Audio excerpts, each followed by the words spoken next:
Hello, everybody.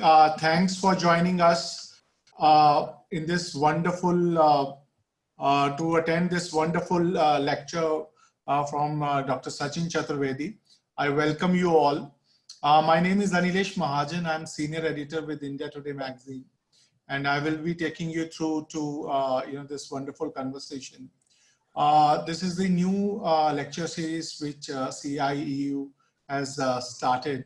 I'll be inviting their research head, Dr. Dwarika Uniyal, to speak about this lecture series and why they have started. But briefly, I will introduce Professor Sachin Chaturvedi. He is the Director General of RIS, very eminent and prominent think tank in New Delhi, which is backed by Ministry of External Affairs. He's working extensively on trade and trade diplomacy as well as trade economics. Along with this, he also sits on the board of Reserve Bank of India and pushing things which most of the trade experts must be asking him to push for. So I'm sure in his 4 dimensions, he would be talking about that.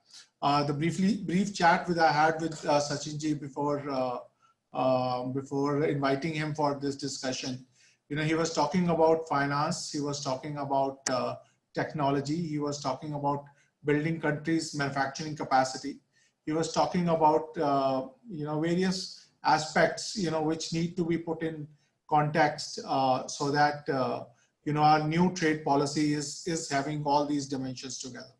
Now, may I request Professor Uniyal to briefly tell us about CIU and this venture. Thank you, Anlesh.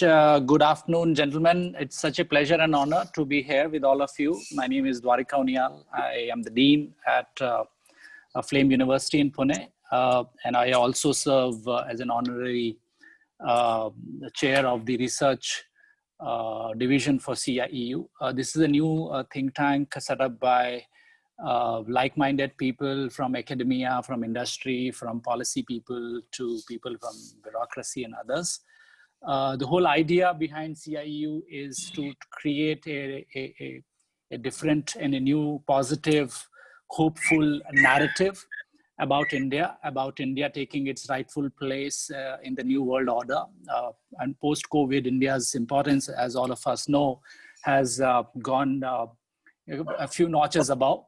And this whole idea is to bring all people from all sectors to engage in discussions, in research, craft new policy dimensions and ideas which can supplement the current work being done by government and other state regulated authorities as well as state governments, and empower them with more and better policy input. The very reason why we have set up a research advisory here is also to bring in people from academia and industry together and work on specific themes and agendas and areas. Like in the past, we have worked on defense contract manufacturing. We have worked in the past in the Quad policy of Government of India. So various dimensions of this particular research group is to provide intellectual capability and research capability. So we would be, reaching out to researchers, academicians, professors across India and abroad to work with us in various research themes and provide policy papers. And in that dimension and discussion I had with Anlesh, and we were thinking that why not we also create and curate a small, a close-knit discussion forum within this network. And that's why we called it Bodhik. So I'm very happy to invite and welcome all of you for the first Bodhik session by Dr. Chaturvedi. We are very excited, and thank you everyone. I see some very, very prominent names being part of this group today, and some younger academicians as well. On behalf of CIEU and the Research Advisory Committee, it's my pleasure to welcome formally all of you. And I'm looking forward to have Professor Chaturvedi's talk and your discussions afterwards. Thank you, everyone. Thank you, Professor Uniyal. Now, we are all excited to hear Professor Chaturvedi and his 4 Ds for new trade policy. Professor Chaturvedi, mic is all yours, and our all ears are with you. So you can start your keynote address. So Thank mic you. is Thanks, yours. Anlesh for your very kind introduction and kind invitation. Thanks, Dr. Uniyal, for giving us an overview of CIEU and also giving us a sort of idea in terms of what the broad objectives are and what you are planning to achieve. I understand Dr. Abhijt Das would be discussing it. So my very dear friend, Dr. Abhijt Das. Friends, as we are getting into this very exciting times when trade policy is in discussion, which I think has largely been in terms of any rising economy, and for that matter, in India, it has been a sort of area of great attention and great curiosity, interest, and also I would say polarizing factor in economic policy making. When Anlesh ji approached me to invite me for this series, his idea was to focus on trade, and I mentioned to him about the factors that he enumerated in the beginning, that we need to see trade in totality, and trade in isolation has done much of the damage that we see now. Not because trade per se is not something that we should not focus on, we should. But I think it's much more important to see the linkages that are important. And in my view, there are three other areas, the 4Ds that I have been calling it, is in terms of its connect with the industrial policy, its connect with the trade financing policy, and its connect with the technology policy. And that I think is extremely important for us to understand. These four policies are important to be explored, not only in terms of their interlinkages, but also in terms of cumulative strength that they provide to any economy. And that I think is extremely important for us to understand as we understand the process of economic development. And also, as Dr. Uniyal very rightly mentioned, the rightful place of India in the post-COVID world that we are looking at, what kind of factors are going to contribute to that. Unfortunately, the 1991 reforms period that we count our journey from, I think may not be fully correct, but let me sort of presume that 1991 was the period when we thought of bringing in trade reforms, bringing in the three dimensions that were of great significance in 1991. Number one was trade reforms. Number two was correction of prices, domestic prices at par with the border prices. And third was the area of privatization, which eventually led to the whole program of disinvestment. Imports, friends, as you would agree, is sort of more of, if you see, of intermediate goods and final goods that are there in terms of how the rapid industrialization or even high technology goods that are coming up, and that we found a sort of major jump in the period that came in, and eventually what has happened is the creation of more of white collar jobs than the blue collar that usually we talk of. But I think if we pause for a moment and we go back in the history, we find that the efforts and the realization within the system of reforms was not something that was missing out, right from 70s and 80s. And in fact, if you look at the second plan onwards, people were realizing the gravitas in the debates on heavy industry versus wage goods. And second 5-year plan onwards, the pressures started building in terms of how these debates are to be addressed, in what way we need to see the dimensions of engagement that are there. There was a study which World Bank and IMF came out with, a 20-country study, And this study very clearly showed how the contours of macroeconomic dimensions, what kind of variables they are addressed when you think of trade policy reforms. And it emphasized that when you are getting into reforms, it is very important that the government should have the willingness to change. And the second point was that you should try for bringing in macroeconomic variables in shape. And third, which is very important, is social sector protection. So you should not withdraw from social sector, otherwise chaos would be there. Otherwise there would be a complete phenomenon that is there. In Latin America and a couple of other places, the withdrawal of social sector of the government took the toll very high. The costs were very high. Fortunately, in India, it has not happened, and somehow we could move ahead.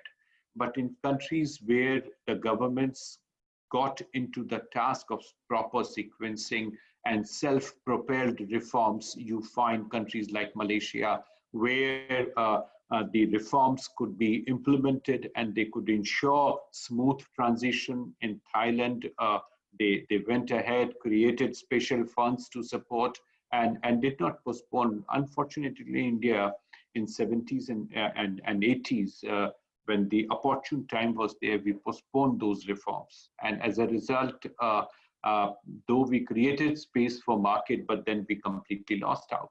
But the point that I was making was that if we pause for a moment and see the history, the signs were very clear in 70s and 80s, almost the time when ASEAN and China actually entered in reforms mode and got onto the task. India also had an opportunity. Right in 1977, government appointed what was called as a PC Alexander Committee. And fortunately, my predecessor here in RIS, the first Director General of RIS, Dr. V.R. Panchmukhi, was the member secretary of the committee. And this committee gave its report in 1978.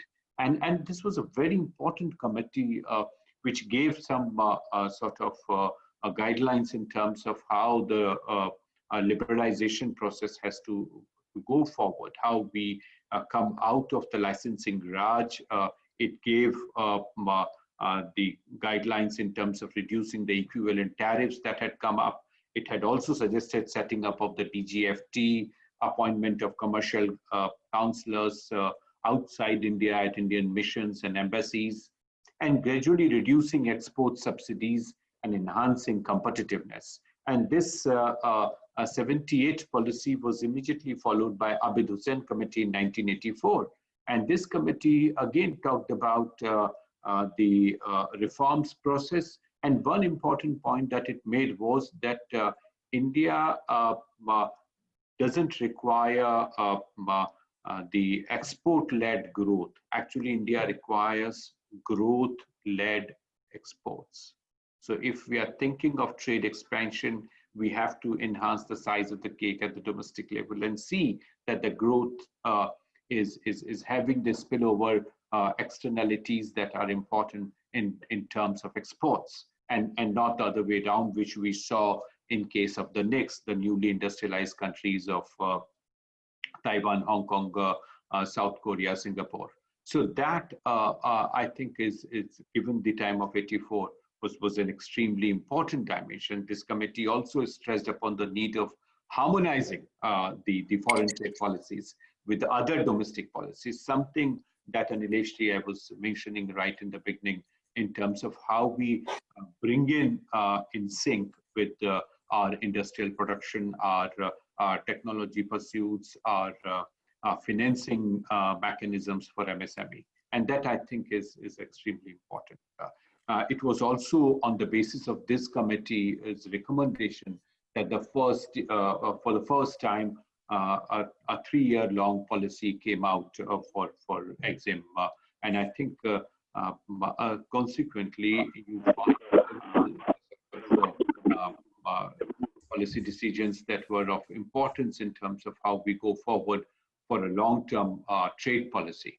And that was at the time when in 1988, government decided to open up these various industrial sectors for free from licensing. Only 26 sectors were kept in negative list. Otherwise, from all sectors, the licensing Raj was removed. So somehow we think that 1991 was the beginning is not correct. Only 26 sectors were left in the negative list for 1991 to take forward. Montek Singh Ahluwalia in 2002 in the Journal of Economic Perspectives wrote a beautiful piece in terms of how the remaining 26 were then brought down to only 3 sectors, in which atomic energy, railway transport, and the defense production were retained for government. Otherwise, it was largely withdrawn. So that evolution part of our connect is important.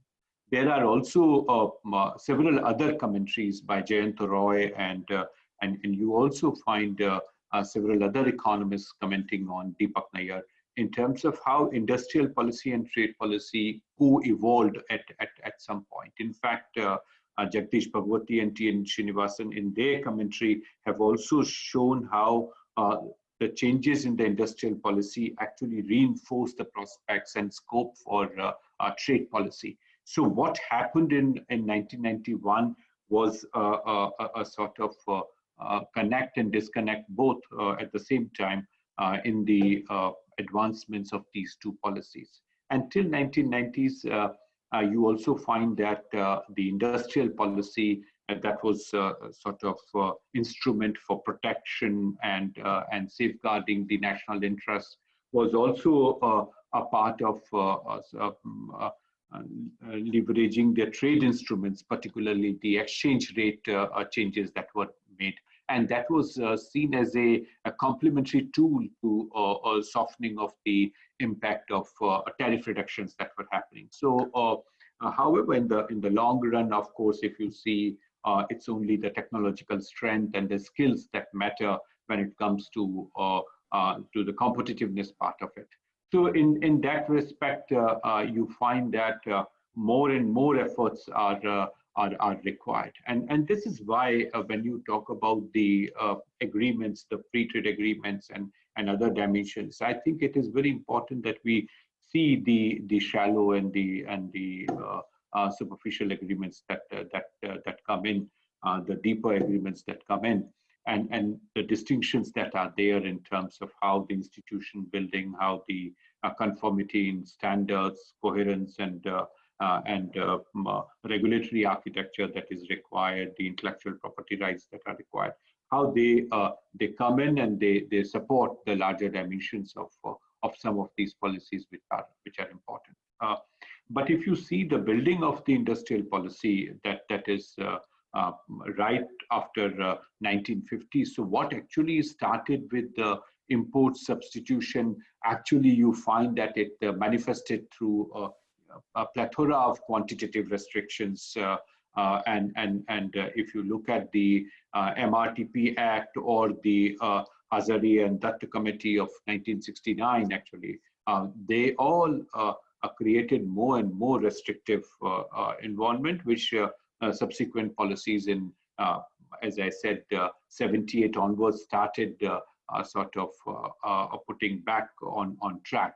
But it took long for us to come out. In fact, in 1985, the government did try to bring in IMF support to bring in reforms in the railways, but that could not work much because reforms in other sectors were missing. As a result, the desired results couldn't come out. And here you find the public sector areas being sort of de-reserved. The sectors that were reserved for small sector, they were also de-reserved. And as a result, you find that a large number of measures that were there as part of structural adjustment program to bring in the macroeconomic variables in shape, actually also in a way delinked the industrial policy and the objective of producing for them in terms of not only the domestic requirements and domestic priorities, but in the process we also lost out on the huge investments and accumulated insights with our public sector enterprises like IDPL. So we lost out on IDPL in the remaining 20 years from that journey of 1991 onwards. And those 20 years have largely been in terms of dismantling not only the policy frameworks, but also the domestic competitive edge that probably the companies could have enjoyed. And public sector enterprises which were not established from the point of view of profit and the broad industrial parameters on the basis of which efficiency and other parameters were assessed, one after the other were either went through disinvestment or closing down. And as I said, IDPL was one of the biggest examples. Now, of course, off and on, we keep on hearing about Air India and others. So the fact that public sector enterprises played an important role in providing support to the whole rise of the pharmaceutical industry, and in many platforms, we are proud of the role that vaccine production, they're proud of the whole supply of generics. But we forget that our crucial supply chains were disrupted, and those disruptions came in as part of the larger reforms that we did. In fact, there's a beautiful study by Lance Taylor who says that the question and the debate is not about economic reforms, but about what sequence we follow in economic reforms. And that's where I think the whole connect comes in. And that dimension, I think, is extremely important. And it was this phase of 1991 that actually focused more on trade liberalization without building on the domestic industrial capacity. And as I'm saying, it actually lost out on that. As a result, if you see 1991 to 1996, the average growth rate in manufacturing sector for imports, which was 14.7%, and for exports, 13%. And if you see within the next decade of 2003 to 2007, annual average, you see that the imports were growing at 30.3%, and exports only at 19%. So this divergence kept on growing, and what you see in 2014-15 in terms of a trade imbalance, that is what it is speaking. And if you go further deeper into the commodity composition of exports and imports in this period, you find, as you can expect, our imports of semi-finished products and finished products multiplied many times than the earlier trends that were from 1991 to 1996. And this, quite a few commentators give credit to consumers and put consumers up front, but we forget that the purchasing capacity also gets compromised when access and inclusion are not there. So consumable goods that started coming in, they were accessible only to few who had the purchasing power. So to say that it was an interest of consumers, I think, in my view, is not fully correct. If we get into the theoretical dimension of it, friends, we find that today many countries are leveraging the strengths of industrial policy for competitive advantage. As we see the production technologies are moving forward, competitions are becoming more intense. And in fact, right from the years when we talk of NICs, the newly industrialized countries, and I told you about Singapore, Taiwan, South Korea, etc. The role of government and that of the market, that was a debate that was there. But in the role of the government in promoting industrial production and intervening in trade patterns, I think is something that trade theorists have classified as a strategic trade theory. Though there is no global agreement in the theoretical debates on what is the legitimate level of intervention. And jury is out in terms of to what extent governments can intervene. WTO agreements, and I'm glad that Dr. Abhijt Das is here with us, what kind of literature actually delineates, not that WTO doesn't do that, it does, but in terms of countries' support, it has been in terms of going forward. In fact, if you see the economic literature, Richard Baldwin in 1982 came out with an empirical study to demonstrate that protectionism strongly favors declining industries instead of strategic industries, which could be the potential source of profit shifting. If you see the work that S.P. Gupta did bring out the fact that when we talk about India's liberalization and liberalization of the trade policy, it is not relevant whether we go for trade liberalization or not.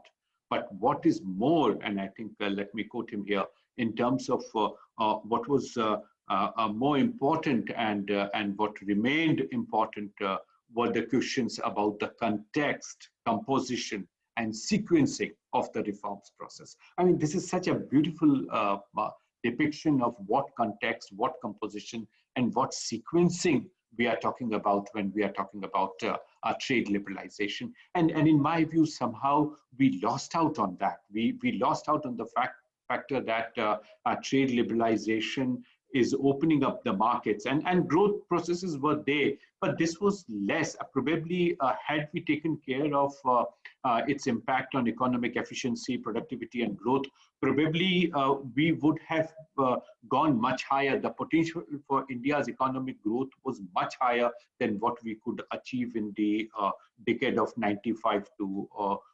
2008. So that a period gave us the resilience in terms of 98 to 2008, the growth period of extremely high. In fact, even through the recession phase, we could steer through largely because of some of these strengths of the Indian economy. In fact, if you go back to the recommendations that Washington Consensus and the Bretton Woods institutions have been coming up with, they have been suggesting industrialization based on outward trade orientation. And by contrast, inward-oriented policies which promote domestic industries, it was argued, would lead to resource misallocation, high cost of production, and limited growth rates. And if you see, I mean, it reminds me of Hajun Chang and his idea of kicking away the ladder. The opposition between inward and outward orientation in trade policies has been that historically, most countries have successfully built an export trade in industrial goods and have done so only after an initial phase of inward production for their own domestic markets. Thus, the two phases are essentially to be viewed as sequential, unfortunately. And I think it is absolutely misplaced sort of priority that we thought of opening up, and we thought that they were alternative. So, and we chose more of external orientation in the trade policy than inward, without preparing our industry. So, 1991 reforms, had they prepared our industry, had we done the enough homework that we were planning right from 78 onwards after Alexander Committee and Abhijt, we did not put industry on the track where they could have adjusted, probably the story would have been very different. But in hindsight, everyone is wiser. So but still now, I think time is, and in the post-pandemics, as Dr. Uniyal very rightly said, we need to think what is lying ahead. Now that we have time, we have opportunity, the industrial preparedness with Atmanirbhar Bharat, we need to see that this Atmanirbhar Bharat is, as Prime Minister has very clearly said, is part of an interdependent world. It is not an autarkic context that we are talking of. So this dimension, I think, is extremely important. Let me turn to my second pillar of trade financing. And then I think this is extremely important. I would just briefly touch upon it in terms of the broad importance of it. According to WTO Secretary General's report, up to 80% of trade is financed by credit or credit insurance, but availability of it varies. And there are a couple of WTO reports which are very clear in terms of where the gaps are. In case of Asia, they say it is somewhere close to 40%. And if you see the case of financing, the pattern of financing, you find that almost 75% of requests for trade financing, it comes from small and medium enterprises. And at the global level, the quantum of trade financing is expected to be 225 trillion, which is huge, where most of the multilateral development banks are entering in and providing the kind of issues that are there. Within the Indian context, RBI came out with a discussion paper which was released in 2018, and this working paper talked about the flow of trade credit to various sectors and compared its rate of interest with LIBOR in terms of how the trade credit is actually flowing. And it comes up with the fact that the cost is extremely high.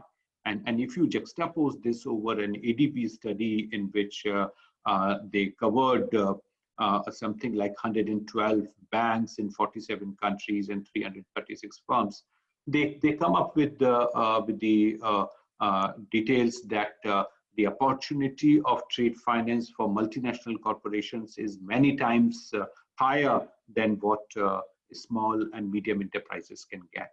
So you can imagine the money that in small firms require for trade financing is somehow missing. And we, after the collapse of IDBI and ICICI from public sector landscape, unfortunately, we do not have financing mechanisms in place. There are small sort of efforts from SIDBI, etc., but NABARD also. But they are so small and so dislinked from the wider global value chains that they could not provide the kind of discussions and debates that are required. So I think when we talk about trade, as I said, industrial policy, and then second point about finance, both are extremely important for us to move forward. So now that Government of India has to come out with a new trade policy, I would very much think of connecting that with what we have been postponing for the last 3 or 4 years of the new industrial policy. So trade and industry policy should go hand in hand in terms of creating industrial capacities and leveraging the strength of the public sector enterprises when we go forward on that. So these were the two sort of pillars that I had. The third pillar that I see is in terms of financing, and financing is extremely important, as I just now mentioned. The fourth pillar that I see is about technology. And here, again, it is so happening that the principal scientific advisor in his office and Ministry of Science and Technology, they are working on the new technology policy, STIP 2020. The draft is out and discussions and debates are going on. If you take a step back and recall the escalation of the US-China trade war, the trade war was not about trade, it was about technology. It was about long-term catching up through technology. It was about China's efforts to bypass the US economy. It was very much about a direct conflict with Trump's idea of America first rather than of anything else. China as a strategic competitor was very much the issue. So what China has done is in terms of accumulating more and more of technology in the manufacturing sector, in agriculture sector.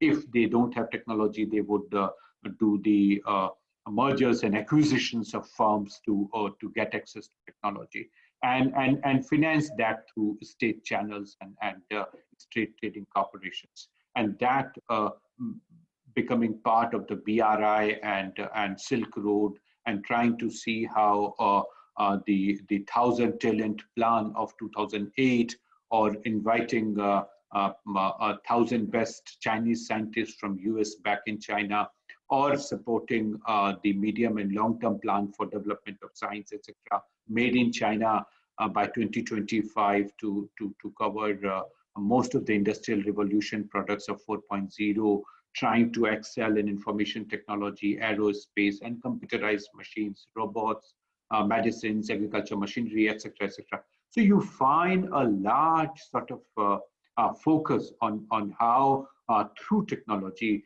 the efforts are on by China to see that they can dominate. And in this situation, I very much see how India's industrial production, strength in industrial production, should be our first objective, and then connecting it with trade for augmenting our production ability at the domestic. If India does not have domestic industrial base, trade or technology would not matter much. We have to have that critical strength in our own economy for production and our ability to trade with easy sort of doing of business, which this government has huge focus on, reducing the transactions and logistic costs, and trying to see that we are competitive. Once we are able to do that, we can move forward. What kind of support mechanisms are required?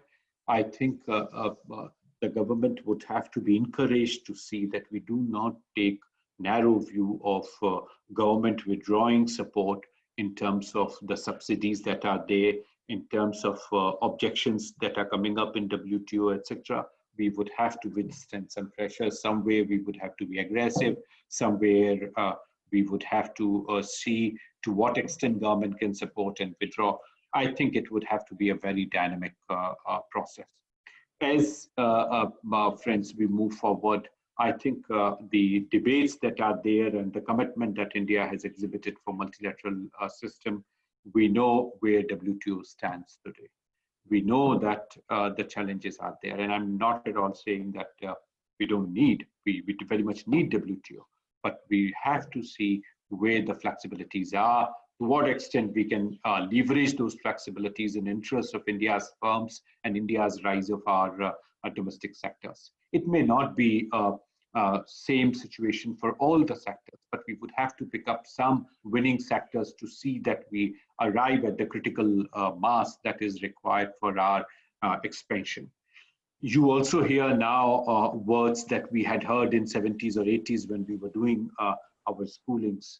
I think the terms like national economy, terms like strategic autonomy of supply chains, they are now coming back. They are in vogue again. Technological excellence. These words that you only used to hear in 70s and 80s, they are back now. And they are back with vengeance all across different economies. In that situation, what is it that we can do? What kind of post-pandemic strategization that we need in terms of addressing the history of inefficiency in global system, or the interlinkages that I'm saying in terms of trade, technology, finance, and industrial policy.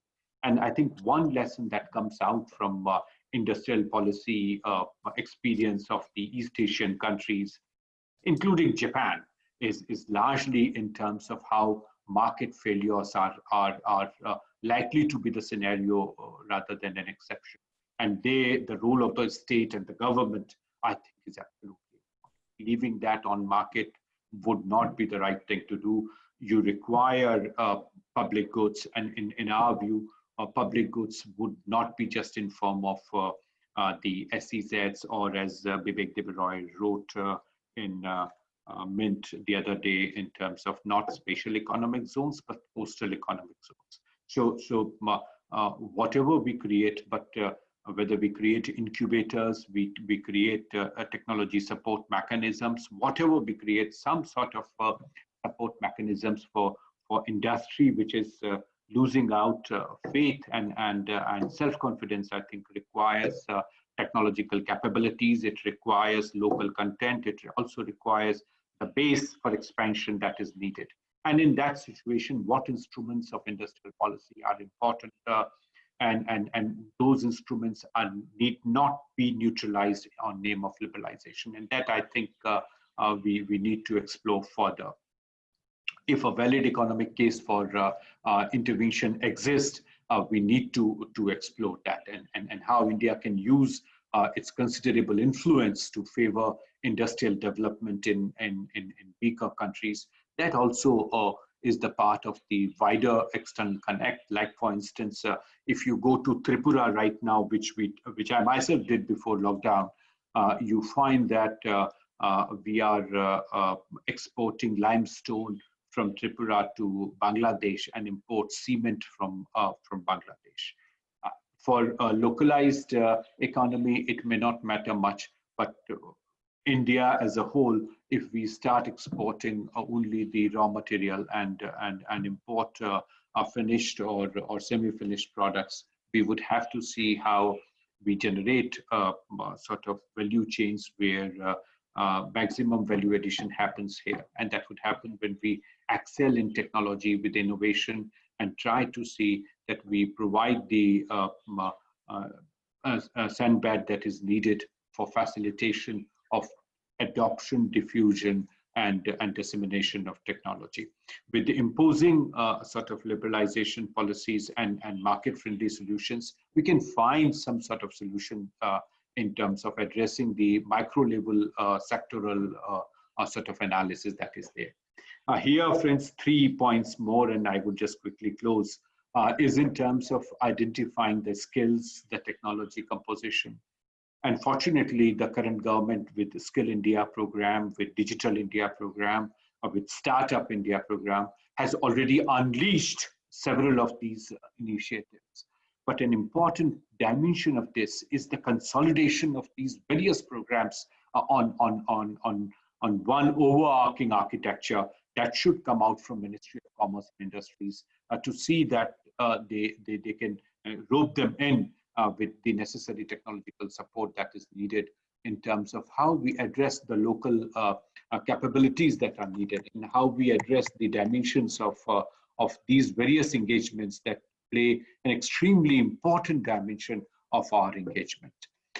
With these words, I would close here, but we would, I'm sure, would have a lot of opportunity to discuss some of the points that I have placed here.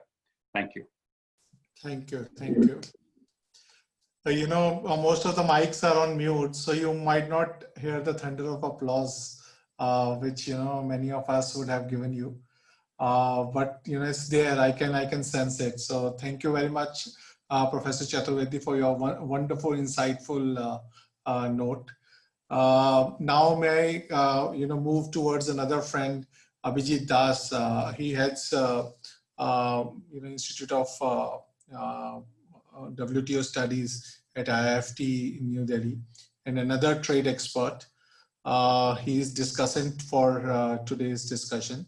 Professor Das, mic is yours. What do you make out of your another friend Sachin Chaturvedi's note, and set us, you know, set us for something bigger? Thank you, Anlesh, and thanks to CIEU for organizing this very wonderful and stimulating talk. Professor Sachin Chaturvedi, you were just fantastic. I have no other words to describe how you connected the dots across different thematic areas and how you reached at really very insightful and perspectives which we normally end up missing. So kudos to you for having done a remarkable job.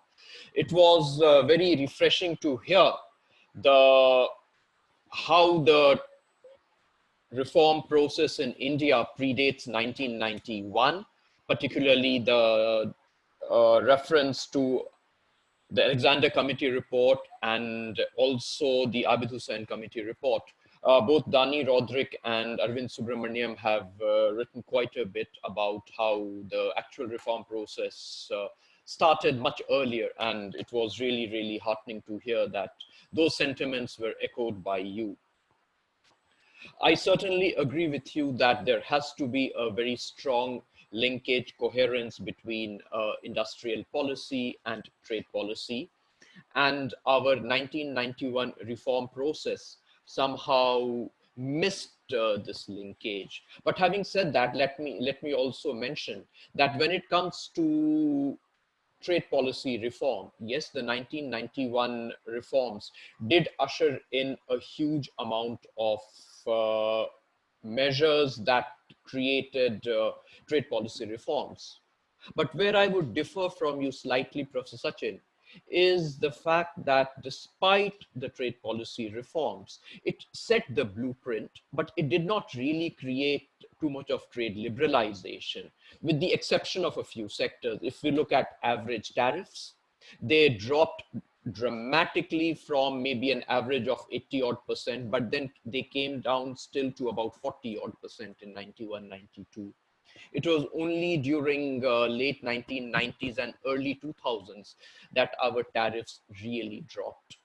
One sector where we engaged in bit of, I would stick my neck out and say cavalier behavior, was in the information technology sector, where over a span of about 5-6 years, we brought down tariffs on IT hardware to zero.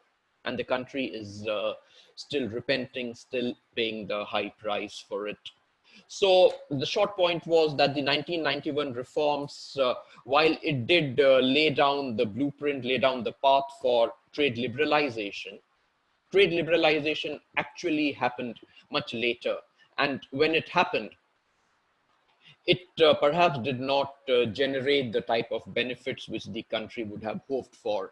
And again, I must compliment you for highlighting the folly which many policymakers, which many economists do in putting the consumer welfare first.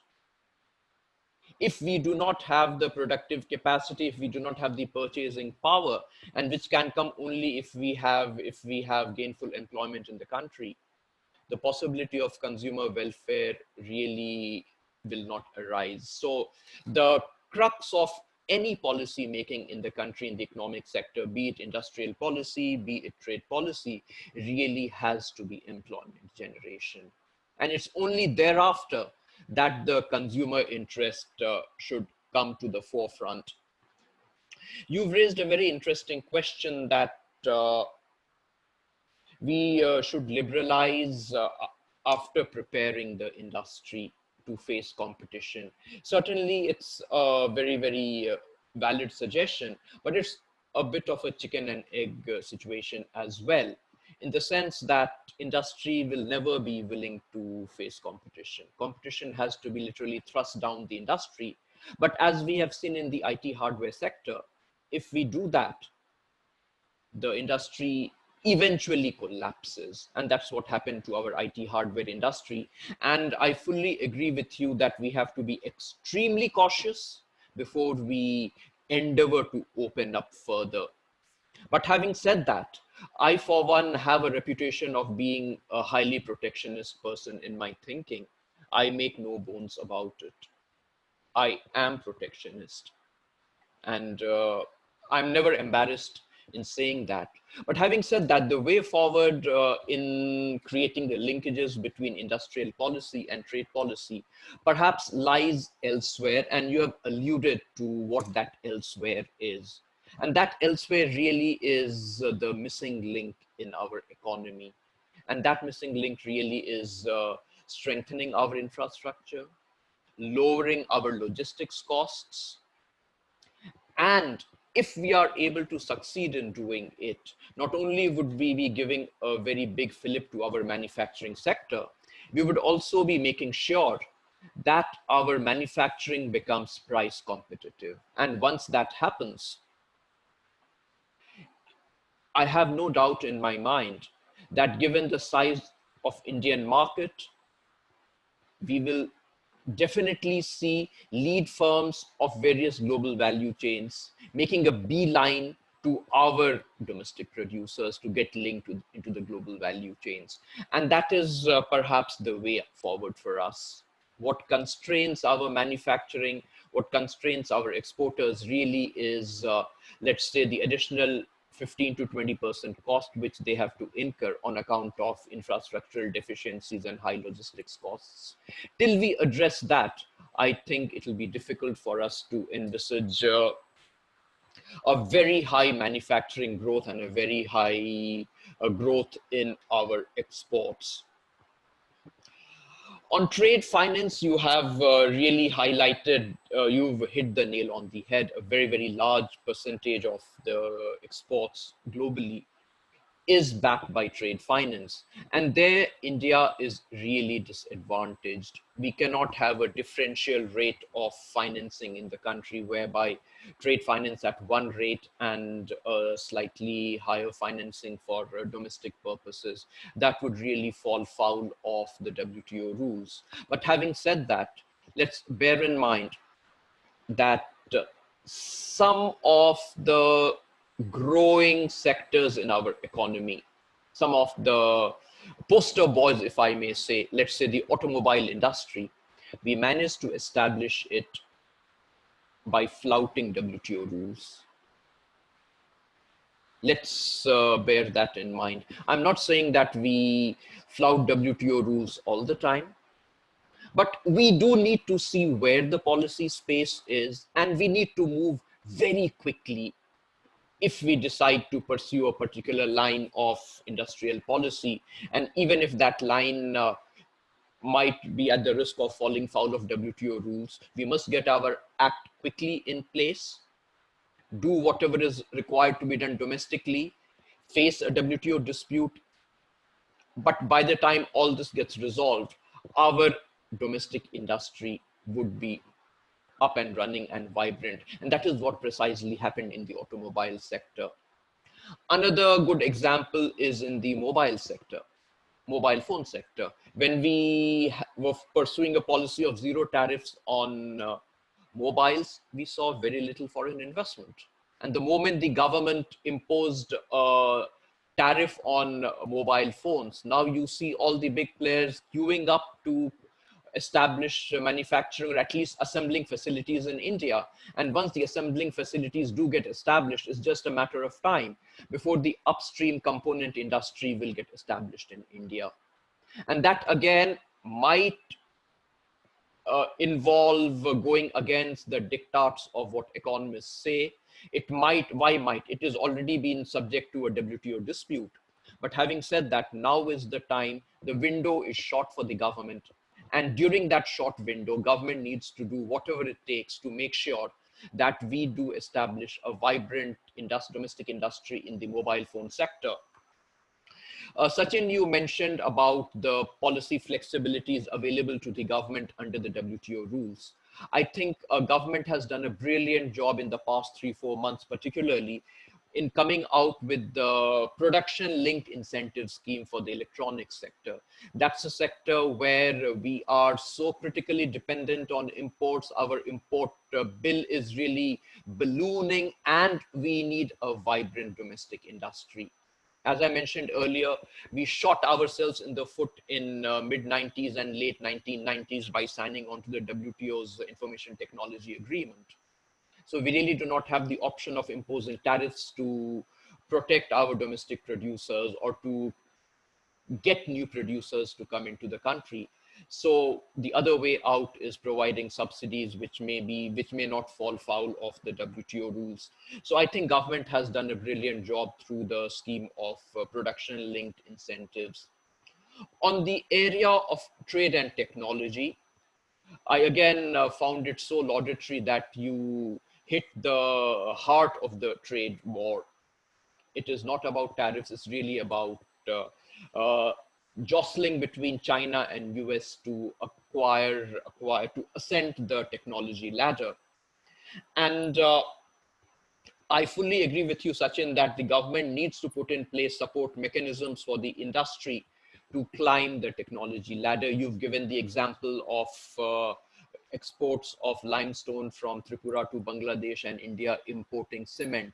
Now, if we do a close analysis, we will find similar phenomena happening even in the aluminium sector. We are exporting aluminium, bauxite, and then importing value-added products. These are areas where the government really needs to put its thinking hat on and see how we can create a domestic environment where we do not end up exporting raw material and importing value-added products. In fact, it should be the other way around. We should be importing raw materials and processing them, and for domestic consumption as well for exportation. Now, Sachin, when you talked of technology, you did mention some of the very laudatory initiatives of the government. Skill India, Digital India, Startup India. These are definitely very, very important initiatives. But there I see a big gap in the government's efforts. And that gap, as Sachin, you can guess, or even Ashwini ji can guess, what I'm alluding to is the digital economy. That is the future. And uh, where we are totally missing out, and let me make no bones about it, if we miss out on this opportunity, and I will come to what the opportunity is in a minute, then let's be under no illusion, India will end up becoming merely a consumer of digital products.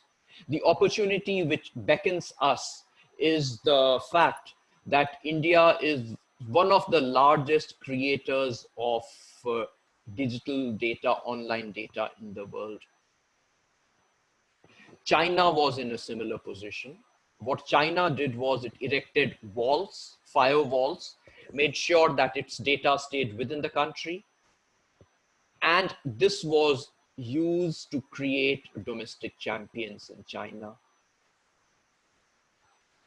I see no reason why India should be embarrassed in following this example. In fact, we were very close to following this example. If we go back to the draft national e-commerce policy, which the DPIIT came out in February 2019. It had some very strong provisions on putting restrictions on cross-border data flows, mandating server localization. But it has been, what, close to 17 months down the line. We are yet to see finalization of the policy. We are yet to see the government give concrete shape to what it had very rightly envisaged in 2019, February 2019. If we do not have the courage to do it, and let me also say it bluntly, at this juncture, there are very few fetters around our hand and feet from the perspective of WTO rules.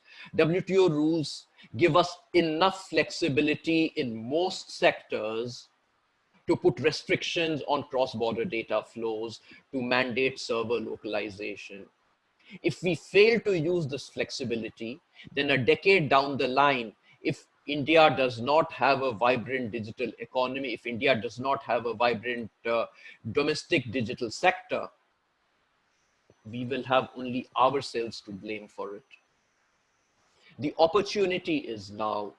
The government really has to make sure that all these brilliant initiatives of its related to Skill India, Digital India, Startup India reaches the logical conclusion when the incubators, when the startups have domestic data to use as their base for creating digital products. At this juncture, what is happening is that talk to these incubators or startups in Bangalore, all of them are overwhelmingly dependent on data from the digital giants of Silicon Valley for nurturing their digital products. And once any incubator or a startup becomes promising, they're almost compelled to sell to the Silicon Valley giants. That is not the way through which we will be able to create our champions.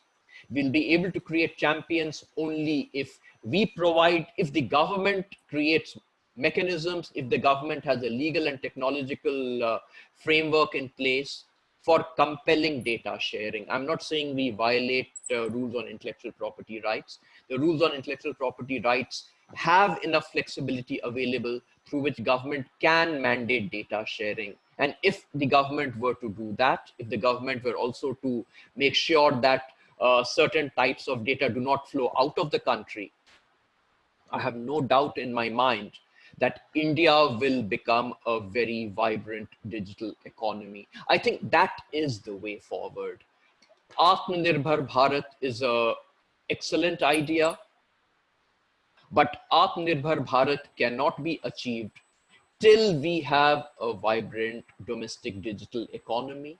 The government had taken incipient steps in that direction through the draft e-commerce policy in February 1919, that needs to be taken to its logical conclusion. And I think that really will make sure that we have a vibrant manufacturing base in the country, which leverages the front-end technology, which carves space for us, which makes sure that we get a share of the growing digital pie. And that really will make sure that not only we get a share in the digital pie, we also create jobs, and we also will be able to export our digital products in the future.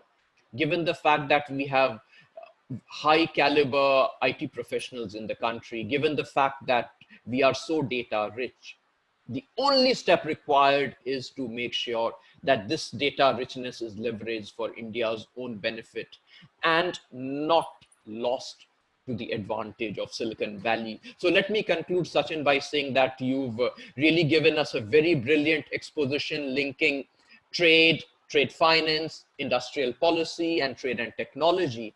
And you've given us many strands for thinking the way forward, and certainly a lot of food for thought for policymakers for the direction in which the country should move in the future. So let me compliment you once again and thank you, and thank the organizers for giving me this opportunity of sharing my thoughts. Thank you once again.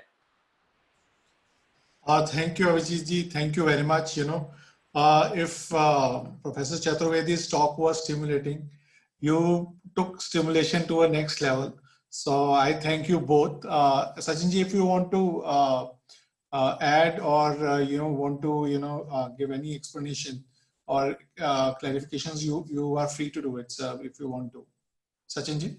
Thank you. Thanks, Anlesh ji. Thanks, Dr. Abhijit Das, for a very profound sort of commentary in terms of how contemporary developments are still not doing what one would have expected. But you also highlighted what very positive developments are, and you very rightly gave example of government's intervention. The point that I was trying to make, that in new industrialized economies, government intervention played an important and crucial role in promoting industrialization. And by giving example of mobile telephone, you have very rightly given this example of how the direction and the scope of development can be reoriented in terms of creating not only millions of jobs here, but also ensure access to what the 1991 reforms focused on consumers. So we can do that, and we can still earn the important edge that is required. I fully agree with you in terms of how postponement of the e-commerce policy is not helping the way we could have gone forward, and localization of data is extremely important. And here, Dr. Das, my concern is also in terms of where are various actors we are creating. And this is what we used to discuss with Ashwini ji at several points, that if we end up with monopolies which are not giving the adequate policy choices that are required by the citizens and by consumers, it may not be of great help. I agree with you that we have to have local, and we have to be, as PM says, would have to be vocal for that. But I think the fair competition also requires the way we need to go forward. Unfortunately, the weakening of institutions, and I'm really sorry to see the state of affairs that we see, particularly with some of the institutions that have the regulatory responsibilities. I think as we move forward, we need to see that we strengthen this. And as I recall discussing in terms of how the local choices are, Dr. Panji used to say that we need to bring in the local competition in. We don't have to end up with less quality product or monopoly. And I think that requires a great overhauling of the regulatory institutions that are important. And I think you have very rightly brought out this important dimension. I also agree with your point in terms of the whole idea of bringing in technology access at par in terms of how we go forward on whether trade financing or in terms of industrial policy connect. And I agree with you that the trade reforms that actually started in the 1991 process, they were not as comprehensive as required. The results as a result we find were not commensurate to our expectations. So I enjoyed your commentary. Thanks for your very insightful comments. Now we are opening up the house for questions. So first we have Yatish Rajawat. He is the editor par excellence. Last assignment was he was editor of a DNA newspaper. Prior to that, he was editor of Mani Bhaskar and a very eminent business journalist. He wanted to ask question. Yatish ji, mic is yours. Yeah, thank you, Anlesh. I hope everybody can hear me. Yeah, we can. Thank you, Professor Chaturvedi and Professor Das, for a brilliant exposition on trade, especially the historical perspective, which sometimes is missed by most journalists, both in terms of reforms in trade and economic reforms. I had a query, and I've been trying to understand this. When we record trade data, and particularly when we are negotiating based on that trade data, our customs and our trade authorities typically respond to consignment which are cargo based, which is container sized clearances and so on and so forth. But when we look at e-commerce data, especially e-commerce trade data, and as you both know that the global supply chains are now no longer coming through traditional customs, but are now linked at the final entry and exit to digital platforms or e-commerce platforms, who in turn are not importing or exporting directly from the country. They, as you know, are importing through FTAs, through subsidiaries in Singapore or other countries where we have 100% tax holidays. So how does digital platforms influencing global trade, and how does a country look at preventing the misuse of FTAs? One. Second, is trade pacts therefore becoming irrelevant? Even bilateral trade pacts become irrelevant if they're not combined directly with taxation policy and e-commerce trade data. Thank you, Yatish. Sachin ji. Thanks, Mr. Rajawat, for both the questions. And I think you're absolutely right when you pose this whether trade agreements, bilateral or regional, are they becoming irrelevant when we think of cross-border digital transactions and our inability to track down whether the misuse is happening of FTA provisions or the data is not getting reported because the transactions are digital. I think to some extent, advanced economies and several countries, and I suppose India, they have come up with provisions to track it down. And unfortunately, the Ministry of Commerce and the Customs Department, the kind of coordination that one may expect even for assessment of the customs data for our trade negotiation purposes is rather weak, I would say. And not because data is not there, but the data sharing mechanisms within the system is rather weak. And that makes empirical analysis all the more constrained when data is not available. So that's the first point that I wanted to make. And that is even when the containerized data with customs is not being shared for research purposes. And that also goes to the Reserve Bank of India, which has the services related data.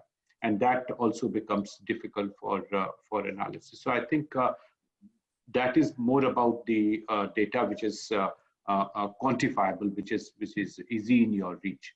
The challenge gets all the more confronted when you see the digitalized version of it. And as Dr. Das referred to it, the issue in terms of how FTAs are going to be addressed or are to be sort of identified when it comes to misusage of them.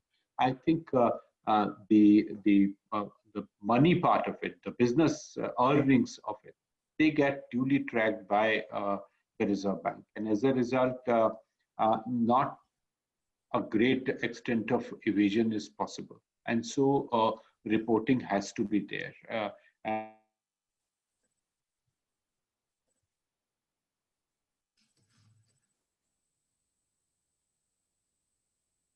when it comes to imports and the location of that value addition.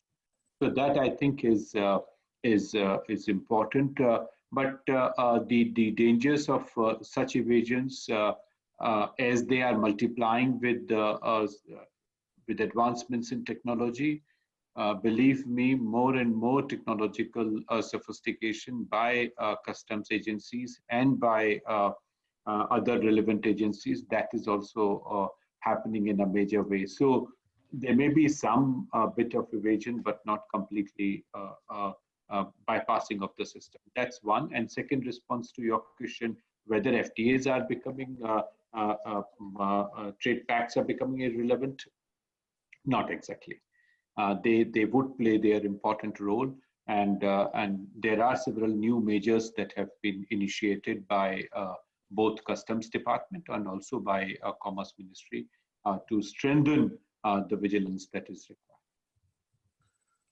So second question for you is from Santosh Sangham. He has sent it on chat box that he wanted to understand that, how can we bridge gap between basically the social obligations of the government through PSUs, which they do, and the private initiative from the trade perspective, that how can we bridge that gap? Thank you. Thanks, Santoshji. As I was mentioning at the outset, we need to realize the fact that more and more of the public sector enterprises are important, and I see them as public goods, and some of them should not be assessed on the basis of profit earning or the losses that they are measured against. Not that we are not interested in accountability and we are interested in leakages. No, we want them to be accountable. We want them to be as free from leakages as it is desirable through our own accounting methods. But I think it is also important that the public sector enterprises play an important social role in strengthening industrial advancement of the country. And that, I think, is something which in 70 years we could not do because of n number of factors. And I think, as I was saying, we need to pick up few sectors to see that these crucial linkages come in. Like, for instance, if you think of pharmaceuticals, you would think of IDPL to play an important role. I was in Addis Ababa in November last year, and I took the Ethiopian Airlines, and the Ethiopian Airlines was running a profit of $27 billion. Can you imagine such a small country, such a small airlines running a $27 billion profit? Why Air India should be in loss, and why the leakages are so much that closing down is a choice that we are only left with. So do we lack professionals who can run? Do we not have people who are experts in management? But somewhere we have lost the governance part that is there, and we lost it out in the years when things were very well placed. But now the government finances are in such a shape that we are extremely constrained, and any additional penny by any public sector enterprise is a burden, and rightly so, because the way economy has gone through the challenges, we are finding it difficult to cope up. So I agree with your point that the social role of the public sector enterprises is important. We would have to identify sectors where these public sector enterprises would have to be supported.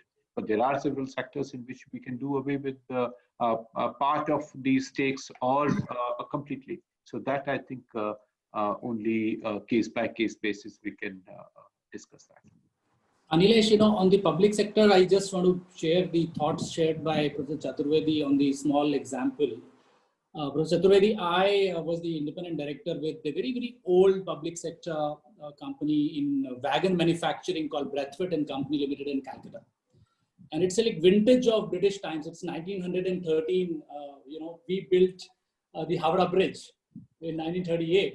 That's kind of a vintage. And it was massive losses when I joined them in sometime in 2016, early 17. And the mood was bad. The infrastructure was going down, and they were really.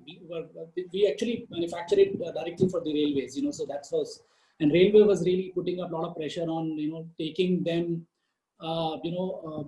Non-profit work and forcing them to do it. So the first thing as a board, we actually took a call and saying that we will not get bullied by the railways, though we are a subsidiary of the railways and the PSUs. It's end of the day, it's the balance sheet which tells you. And we took small measures over a period of time to move away from just a fuddy-duddy PSU thinking about making just wagons somewhere. And transform it into a small engineering-minded, design-driven company. So I'm very happy to tell you that small experiments, and it's possible if the management is better, the board takes up the call and has the guts to stand up to the minister and stand up to the MRS, and everybody saying that we are not keep on, it's a public money, end of the day, taxpayers' money, you're doing it. So I'm telling you, very, very happy to tell you that in 2017, we had a loss of 35 crores, at a 200 crore revenue. Today, my CMD, I've just finished my tenure a couple of months ago. My CMD just told me, a very bright young boy, 43-year-old. So both him and I were the actually youngest independent director in the CMDs in the history of PSUs. And we are at a profit of 25 crores. We have 2.5 years. It's possible to do it. In a fuddy-duddy, we have reached a revenue of 1,000 crores with order book of another 2,000 crores for next 2 years. And we have gone into exports, gone into the areas where railway was initially not very happy to do that. So I think it's also possible even as a public sector to become, just like you've given example of Ethiopian Airlines. I flew them a couple of times when I went to Africa, and they are phenomenal, very well managed airline. And it's possible to do that. You need proper set of management. You need to, ensure that due diligence is done. You need to put up right set of people on the board to ensure that they work on more professional levels. So I think it's possible to do it even in PSUs. They have a larger role to play. Maybe I'm biased. I was born and brought up in a PSU company called Insan Zinc before it was sold for pennies. Sold for pennies to a private sector for 200 crores. My heart bleeds when it was done. Sorry, it was the earlier NDA government which did it. The Vedanta group came and sold scraps for 1,000 crores in 3 months for that company, which was 40-year-old PSU, very profitable PSU, sold for pennies. So I think even the disinvestment side of the PSUs need to be thought through in a particular way. Same with us, Burns and Standards got closed. They had to file for bankruptcy and everything else as part of whatever. Same, Brathwaite rose to the occasion. Very few small example. but it showed a profit. So I'm sure Railway Minister would be very happy to see the work we have done at Breathwet. It can be showcased across sectors. It's very much possible. Thank you. And you'll be happy to note, Mr. Uniyal, Mr. Goel's office is part of this conversation. Oh, I'm very happy. Yeah, they know they're this. hearing us. They know this. The CMD is Dr. Mahajan, Dr. Ashwini Mahajan, who stood against the disinvestment of Hindustan Zinc, and who stood also against privatization of Air India. And he has his own logics. So now, if somebody else wants to ask any question, otherwise I'm inviting Dr. Mahajan as a last speaker so that we can conclude in time. Is there anybody wants to ask? Okay, then Dr. Mahajan, mic is yours. But today, sir, we will be having very less time for you. So maybe if you can conclude in 5 to 6 minutes, mic is yours.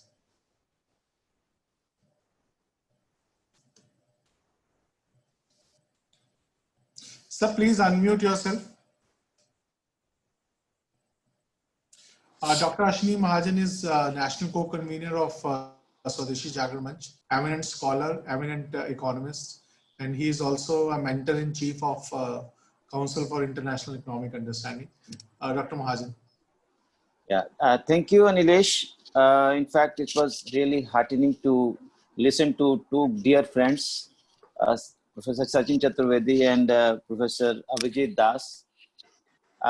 In fact, when they were giving their expositions, I was reminded of Shraddhe, respected Dattopan Thengdi ji, who has been the guide to Sachin Chaturvedi ji.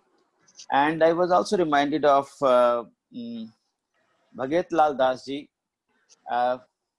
who was the UNCTAD chief, and the great son we were listening to. And what I feel is that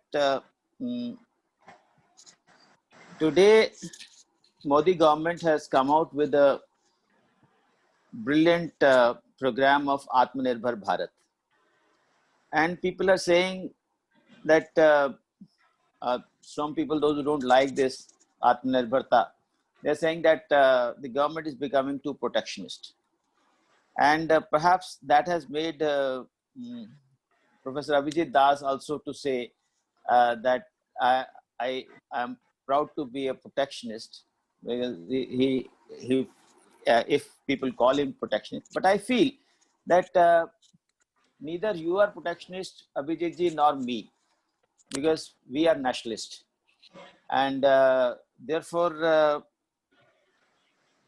the protectionism was which Professor Sachin Chaturvedi was telling, that where we didn't really bother to build up our industrial base based on the competition.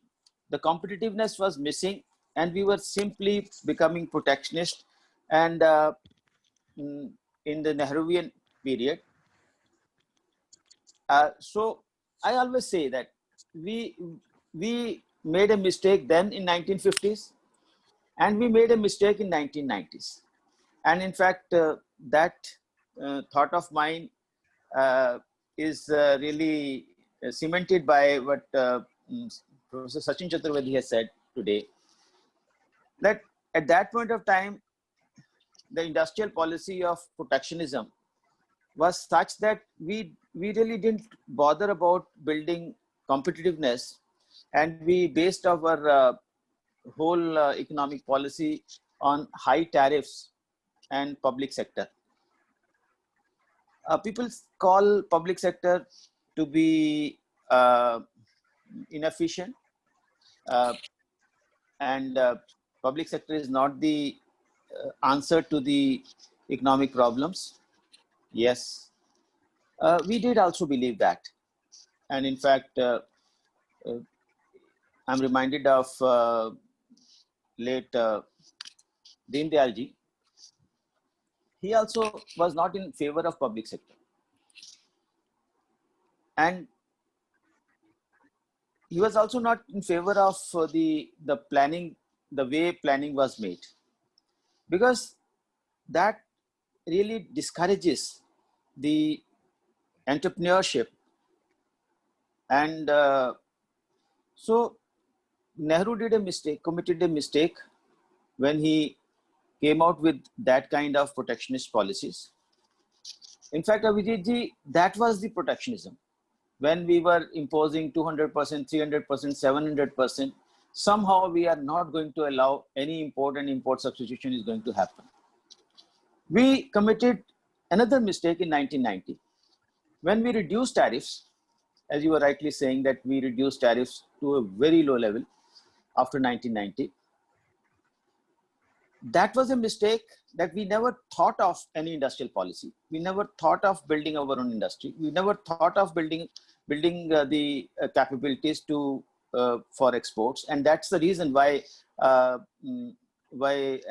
Professor Sachin Chaturvedi was rightly saying, that our imports were about rising at the rate of 30%, while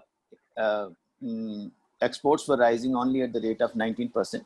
So, the difference became larger and larger, the difference between the imports and exports, and ultimately landed with the huge trade deficit, leading to the depreciation of rupee, constant depreciation. And the trade experts, I'm sorry to say, they don't bother about the depreciation of your currency, but to a nationalist, it does affect. So the sequence was wrong. In fact, it was thought that if we have trade liberalization, automatically industrialization will take place. That didn't happen. And so that's what I'm saying, that today when Modi ji is saying that we have to make Atmanirbhar Bharat, so that is the right policy. It is not protectionism. It is nationalism. When I say it's a nationalism, because now we are trying to build industrial base, which is based on the competitiveness, which is based on making India great again, not just in the local products. That this is one thing, we have to make local great. We have to be vocal for local, but at the same time, the kind of policy initiatives, as you have rightly mentioned, of production-linked incentive schemes for APIs, for electronics and telecoms, and more such initiatives are needed. So that is the right policy. Wherever you need little change or tweaking of the tariffs, you should do. And this tweaking of tariffs is not making tariffs 100%, 200%, 500%. It is, in fact, I keep talking to Anlesh ji when he have discussion with the industries, different kind of industries, different industries in India. So difference is only of 5% to 10%. The cost difference between the landed cost of the Chinese products and our domestic production cost is hardly 5 to 10%. So for the time being, if we impose a 5% or 10% higher tariffs and build our industrial capacity right here, and then be ready for exports. So that is the policy which we should adopt. And perhaps this is just a beginning. The government has just started, and we see the changes happening in the exchange rate, the market determined exchange rate. And if we are successful, and I am not just saying yes, that I expect that, I am fully hopeful that we will be successful in this. And I'll be, as you know, for whenever we talk about the government's health policies and or health infrastructure and health services are indicated by the mortality rate, especially the child mortality rate, I would say that the success of these policies would get reflected in the exchange rate. And I'll be most happy that in the next 4 to 5 years, the Indian rupee becomes at least 50 per dollar.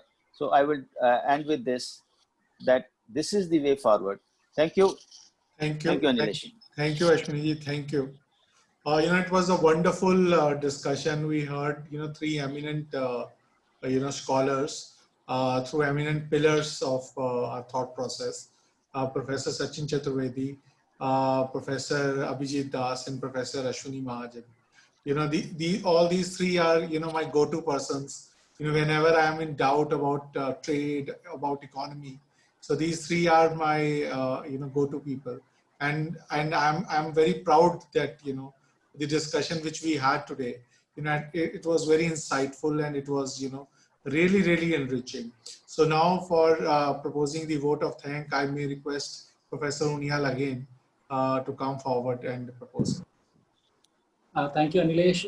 It was absolutely stimulating discussion, and I really would like to thank Professor Sachin Chaturvedi for agreeing to be our inaugural speaker for this series on Bauddhic. And it was an amazing exposition. You really touched upon all those 4 Ds of policy, trade, and other aspects. Equally brilliant was the response given by Professor Das, and mesmerizing discussion. If the time would have been a little bit more, I would have, had a kind of a Q&A between both of you to engage a lot of us on the issues you didn't disagree with each other. Purely as an outsider sitting, I wanted you guys to disagree a lot more than agree. But I guess the talk was amazing and brilliant. So thank you, Professor Chaturvedi. Thank you, Dr. Das. And of course, as mentor, as guide to us at CIU, Professor Mahajan has given a very, very interesting dimension to this about his own views about PSUs and taking back the historical perspective about the reform processes. I would really like to thank all the participants who had come, and academicians and others who have joined us this. And we would want to continue this process of making these Bauddhic sessions on a periodic basis. We are also in the process of converting this talk into a small discussion paper, which we will send across back to both of you for details. We would be doing our next Bauddhic session on the topic of life versus livelihood. Now that is becoming a very, very heated, debated topic about as India prepares for unlock and what has gone into when the lockdown had happened. And Dr. Shamika Ravi has been, one of the very interesting academic policy person who's been navigating these waters very, very interestingly with her work on statistics and others. So it's on next Saturday. Next Saturday would be on 26th of this month. And we would love to invite all of you again for this talk, if you can make it. At the same time, we will send across details if your colleagues from respective organizations would be keen to attend this very, very specific closed door discussion. We would be more than happy. So on behalf of CIU team, Anlesh, Aditya, all others, I would really like to thank everyone, and you'll all have a good evening and a great Sunday tomorrow. Bye, and thank you, everyone. Back to you, Anlesh. Thanks. Thank you. And if somebody wants invitation for the next Bauddhic session by Shamika Ravi, so just write down a small email to am@cieu.in. Our team will extend invitation and proper link. Thank you. Thank you, Professor Chaturvedi. Thank you, Abhijit ji. Thank you, Professor Mahajan. Thank you, everyone. Thanks. Namaskar.